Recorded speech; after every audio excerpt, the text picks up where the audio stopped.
This YouTube channel does not promote any violent, harmful, or illegal activities. All content provided by this channel is meant for an educational purpose only.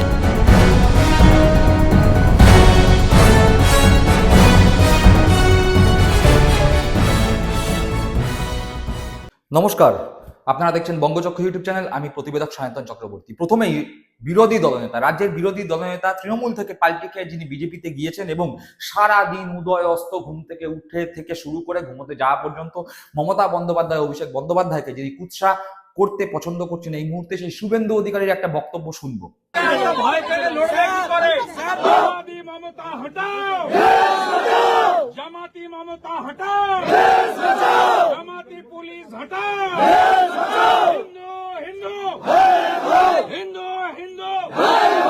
শুনলাম শুভেন্দু অধিকারীর বক্তব্য, যেখানে শুভেন্দু অধিকারী বলে দিচ্ছেন যে হিন্দুদের এক হতে হবে, জেহাদিদের হাঁটাতে হবে। তো ভালো কথা, শুভেন্দু অধিকারী এখন এই ভাষাতেই কথা বলছেন, কিন্তু পরিপ্রেক্ষিতটা কি, কখন তিনি এইভাবে কথা বলছেন আর কোন জায়গায় দাঁড়িয়ে তিনি এই কথাটা বলছেন? তিনি যে বলছেন হিন্দুদের ভয় পেলে চলবে না, কিন্তু কোন জায়গায় দাঁড়িয়ে তিনি এই কথাটা বলছেন? সেই জায়গাটা নন্দীগ্রাম, তার বিধানসভা ক্ষেত্র। যেই বিধানসভা ক্ষেত্র থেকে তিনি মমতা বন্দ্যোপাধ্যায়কে 1956 ভোটে হারিয়েছেন বলে বারংবার আস্বাদন করে এসছেন, সেই জায়গায় কেন বলছেন? তার কারণ আপনারা দেখতে পেয়েছেন, কিছুদিন আগেই অভিষেক বন্দ্যোপাধ্যায়ের পদার্পণ ঘটে গিয়েছে নন্দীগ্রাম বিধানসভা এলাকায়। নন্দীগ্রাম 1 এবং নন্দীগ্রাম 2 ব্লকে অভিষেক বন্দ্যোপাধ্যায়ের উদ্যোগে অনুষ্ঠিত হয়েছে সেবাশ্রয় ক্যাম্প, এবং ঠিক তার পরপরই ওই নন্দীগ্রামে সমবায় সমিতির নির্বাচন হয়েছে এবং সেখানে দেখা গেছে তৃণমূল কংগ্রেস যে সমস্ত প্রার্থীরা ছিলেন তাদের জয় জয়কার। নন্দীগ্রামের যে সমবায় সমিতির নির্বাচন হয়েছে সেখানে উড়েছে সবুজ আবির। বলা যায় শুভেন্দু অধিকারী নিজে দাঁড়িয়ে থেকে এই এলাকায় ভোট করিয়েছিলেন, সমবায় সমিতির নির্বাচন করিয়েছিলেন, কিন্তু তাতেও চিড়ে ভেজেনি তৃণমূল কংগ্রেস প্রার্থীরা, সেখানে বিজেপি প্রার্থীদের হারিয়ে দিয়েছে, উড়েছে সবুজ আবির।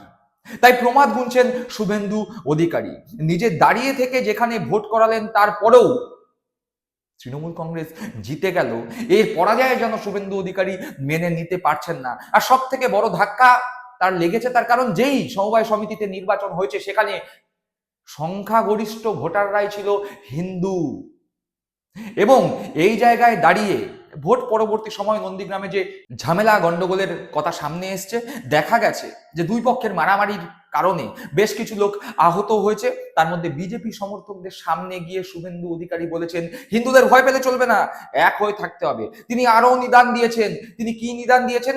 বলছেন সম্পূর্ণ পোলারাইজেশন করতে হবে, হিন্দুদের বাড়িতে বাড়িতে পতাকা লাগাতে হবে, মন্দিরগুলোয় মাইক লাগাতে হবে, এমনকি শঙ্খ বিলি করতে হবে।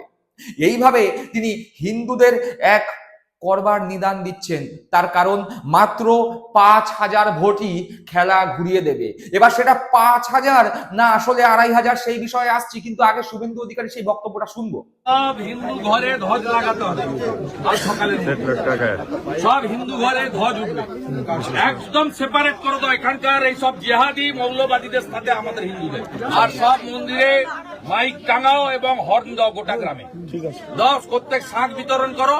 শুনলাম শুভেন্দু অধিকারী সেই বক্তব্য, যেখানে শুভেন্দু অধিকারী বলছেন যে সমস্ত হিন্দু বাড়িতে ধ্বজ লাগাতে হবে, অর্থাৎ পতাকা লাগাতে হবে, গ্রামে শঙ্খ বিলি করবার নিদান দিচ্ছেন। কিন্তু কেন? তার মনে কেন এই ভয়?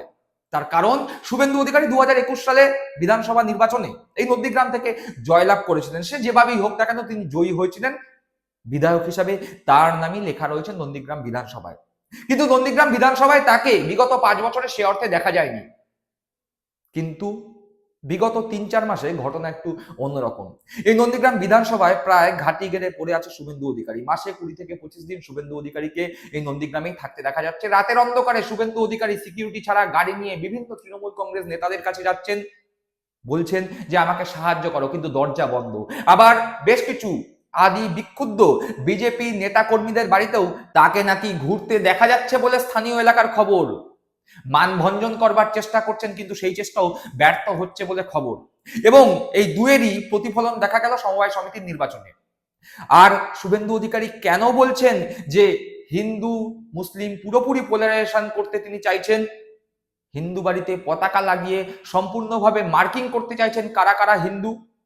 তার অন্যতম প্রধান কারণ এই সমবায় সমিতির নির্বাচনে হিন্দু অধ্যুষিত এলাকাতেও বিজেপির পরাজয় ঘটেছে। আর শুভেন্দু অধিকারী জানেন যে 1956 ভোট যদি ধরেও নি তর্কের খাতিরে যে 2000 ভোটের ব্যবধানে শুভেন্দু অধিকারী বিধানসভায় জিতেছিলেন এবং তৎপরবর্তী সময় লোকসভা ভোটের নির্বাচনের নিরিখে এখানে বিজেপি 8000 ভোটে এগিয়েছিল, কিন্তু 5000 ভোটের ব্যবধান সবকিছু উলটপালট করে দেবে। কারণটা কি? কারণ যে সমস্ত হিন্দু এলাকা থেকে শুভেন্দু অধিকারী তথা বিজেপি ভোট পেয়েছিল সে সমস্ত এলাকায় শুভেন্দু অধিকারীর রাশ আলগা হচ্ছে।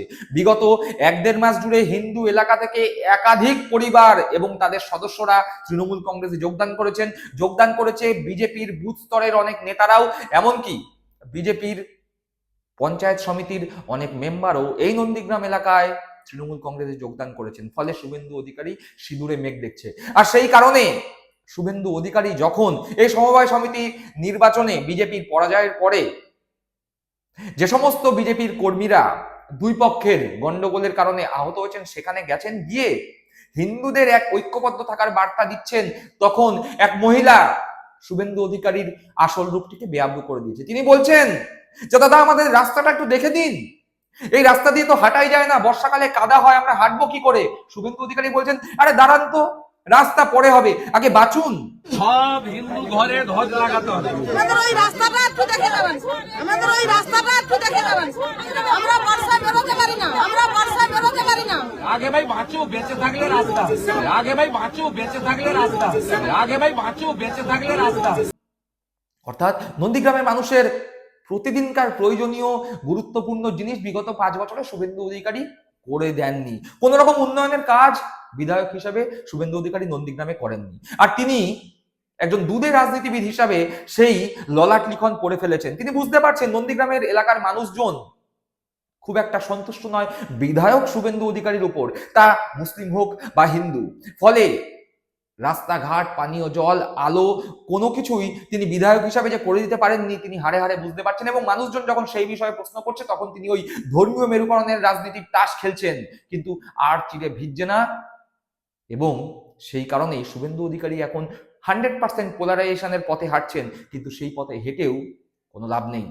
বলা হচ্ছে মুসলিম সংখ্যাগরিষ্ঠ এলাকায় তৃণমূল কংগ্রেস প্রায় 80 থেকে 85% ভোট পাবে, কিন্তু হিন্দু সংখ্যাগরিষ্ঠ এলাকায় যেখানে গত বিধানসভা নির্বাচন বা লোকসভা নির্বাচনে বিজেপি প্রায় 60 থেকে 75% কাছাকাছি ভোট পেয়েছিল, সেই সমস্ত এলাকায় তৃণমূল কংগ্রেসের ভোট শতাংশ বাড়তে চলেছে প্রায় 20 থেকে 25% করে। এবং এই তথ্য সামনে আসার পরে শুভেন্দু অধিকারীর কপালে চিন্তার ভাঁজ চওড়া হয়েছে। আর তার উপর এসআইআর এর ফলে এই নন্দীগ্রাম এলাকায় প্রায় 20,000-এর কাছাকাছি ভোটারের নাম বাদ যাওয়ার আশঙ্কা করা হচ্ছে। এবং যে সমস্ত এলাকা থেকে এই নাম বাদ যাচ্ছে তা সম্পূর্ণ হিন্দু সংখ্যাগরিষ্ঠ এলাকা থেকেই এই নাম বাদ যাওয়ার সম্ভাবনা তৈরি হয়েছে। নতুন করে এই এসআইআর এর হিয়ারিং এর লাইনে বেশিরভাগ হিন্দুদেরই দাঁড়াতে হচ্ছে। ফলে বিজেপি সম্পর্কে যে সমস্ত হিন্দুরা 2021 বা 2024-এ বিজেপিকে ভোট দিয়েছিল তারাও বেশ ক্ষুব্ধ, বীতশ্রদ্ধ। ফলে আগামী 2026 বিধানসভা নির্বাচনে তারা যে বিজেপিকে ভোট দেবে না, তৃণমূল কংগ্রেসে ভোট দিক অথবা না দিক, কিন্তু বিজেপিকে যে ভোট দেবে না এ কথা ধরেই নেওয়া যাচ্ছে। আর তাই বিজেপি ভয় পাচ্ছে যে বিজেপির ভোট যদি মোটামুটি ভাবে 2 থেকে 2,500 কমে যায় 2021 বিধানসভা নির্বাচন থেকে, তাহলেই কেল্লা ফতে তৃণমূল কংগ্রেস কিন্তু তাহলে অন্তত পক্ষে 5,000 ভোটে এই নন্দীগ্রাম বিধানসভায় আগামী বিধানসভা ভোটে জয়লাভ করতে চলেছে। আর নতুন করে মাথা ব্যথার কারণ এই নন্দীগ্রামে যদি অভিষেক বন্দ্যোপাধ্যায় তৃণমূল কংগ্রেসের পক্ষ থেকে প্রার্থী হন তাহলে খেলা যে অত্যন্ত উচ্চ মার্গে হবে তা শুভেন্দু অধিকারী তো বটেই, শুভেন্দু অধিকারী সহ বিজেপির কেন্দ্রীয় তথা রাজ্য স্তরের উচ্চ নেতৃত্বরা খুব ভালোভাবে বুঝতে পারছেন। আর তার উপর নতুন করে প্রায় প্রতিদিন নিয়ম করে নিচু তলায় ভাঙছে বিজেপি। যারা দল ছেড়ে গিয়েছিলেন বিজেপিতে তারা পুনরায় তৃণমূল কংগ্রেসে যোগদান করছে। একই সাথে আদি বিজেপি নেতা কর্মীদের মধ্যেও শুভেন্দু অধিকারী সম্পর্কে যে ক্ষোভ, সেই ক্ষোভ থেকে বিজেপি ত্যাগের একটি প্রবণতা তৈরি হয়েছে। ফলে এই নন্দীগ্রাম আগামী দিনে খেলা ঘোরাবে মাত্র 5,000 ভোটের এদিক ওদিক হলেই। দর্শক বন্ধুরা, আপনারা কি মনে করছেন এই বিষয়ে আপনাদের মূল্যবান মতামত অবশ্যই কমেন্ট বক্সে কমেন্ট করে জানাবেন। সকলে ভালো থাকবেন, সুস্থ থাকবেন। জয় হিন্দ, বন্দে মাতরম।